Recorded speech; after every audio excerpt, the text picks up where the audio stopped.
ખૂબ લડી મર્દાની वो तो झांसी की रानी थी। એવી જ રીતે આજના દિવસે જ્યારે વિરાંગના રાણી લક્ષ્મીબાઈનો જ્યારે જન્મદિવસ હોય,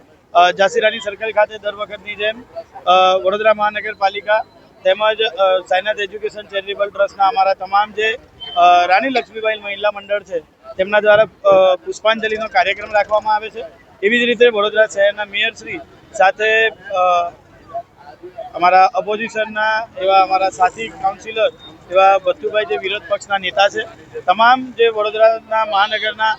મ્યુનિસિપલ કાઉન્સિલર છે, તમામના માધ્યમથી આજના દિવસે પૂર્વ કાઉન્સિલર આ મૂર્તિ જેમને અહીંયા વિરાજમાન કરી અને જેનું દેખરેખ કરતા હોય એવા મારા પિતા એવા રાજેશભાઈ આયરે,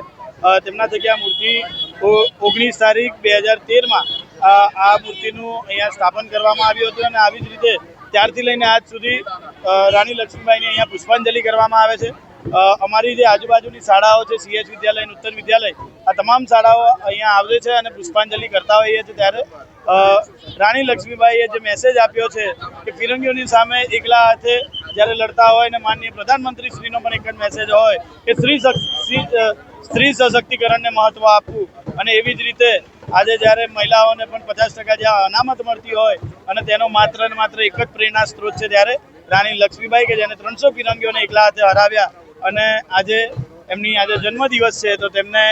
આજના દિવસે ફુલાર કરી પુષ્પાંજલિનો કાર્યક્રમ રાખવામાં આવ્યો।